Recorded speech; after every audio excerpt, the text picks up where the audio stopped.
বর্ষা এলেই নদীর পাড়ের মানুষের মনে বন্যার ভয় ফিরে আসে।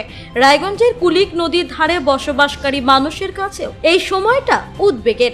টানা কয়েকদিনের বৃষ্টিতে কুলিক নদীর জলস্তর বেড়ে যাওয়ায় নদী তীরবর্তী এলাকায় শুরু হয়েছে দুশ্চিন্তা। উত্তরবঙ্গের অন্যান্য নদীর মতো কুলিক নদীতেও জল বাড়ছে। ইতিমধ্যেই শহরের বন্দর, শ্মশানঘাট, কাঞ্চনপল্লী ঘাট এবং খরমুজা ঘাটের সিঁড়ি জলের তলায় চলে গিয়েছে।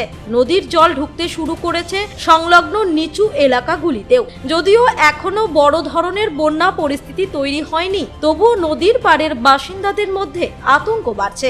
আব্দুলঘাটা এলাকার বাসিন্দা শুভঙ্কর বিশ্বাস জানান, কুলিক নদীর জল বাড়লে পাশের বনাঞ্চলে জল ঢুকে পড়ে। সেখানে পরিযায়ী পাখির পাশাপাশি খরগোশ, শিয়াল সহ বিভিন্ন বন্যপ্রাণীর বসবাস। জল জমে থাকায় ওই প্রাণীগুলির সমস্যার সৃষ্টি হয়। বনাঞ্চলের নিচু জমিতে নতুন করে রোপণ করা ধানও জলের তলায় চলে যাওয়ার আশঙ্কা রয়েছে, ফলে চাষিরা ক্ষতির মুখে পড়তে পারেন। তিনি আরো বলেন, বনাঞ্চলের ঘাসি এলাকার গবাদি পশুর প্রধান খাদ্য, কিন্তু জলে জমে থাকায় গরু ছাগল সেখানে চড়তে পারছে না। প্রতি বছর বর্ষার সময় নদীর জল বাড়লে অনেক পরিবারকে গবাদি পশু নিয়ে বাঁধের ওপরে আশ্রয় নিতে হয়। এবারও সেই পরিস্থিতি তৈরি হতে পারে বলে আশঙ্কা করছেন তারা। স্থানীয় বাসিন্দা রিপন মজুমদার বলেন, আষাঢ় শ্রাবণ মাস এলেই আমাদের চিন্তা শুরু হয়। নদীর জল বাড়তে থাকলে রাত জেগে পরিস্থিতির দিকে নজর রাখতে হয়। প্রয়োজনে বাড়ি ঘর ছেড়ে বাঁধে উঠে যেতে হয়। এবারও নদীর জল দ্রুত বাড়ছে, তাই বন্যার আশঙ্কা থেকেই যাচ্ছে।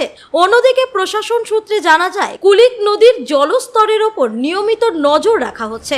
সব ধরনের পরিস্থিতি মোকাবিলার জন্য প্রশাসন প্রস্তুত রয়েছে। সাধারণ মানুষকে অযথা আতঙ্কিত না হয়ে সতর্ক থাকার পাশাপাশি প্রশাসনের ওপর ভরসা রাখার আবেদন জানানো হয়েছে। রায়গঞ্জ থেকে রামকৃষ্ণ দাসের রিপোর্ট, কুলিক নিউজ।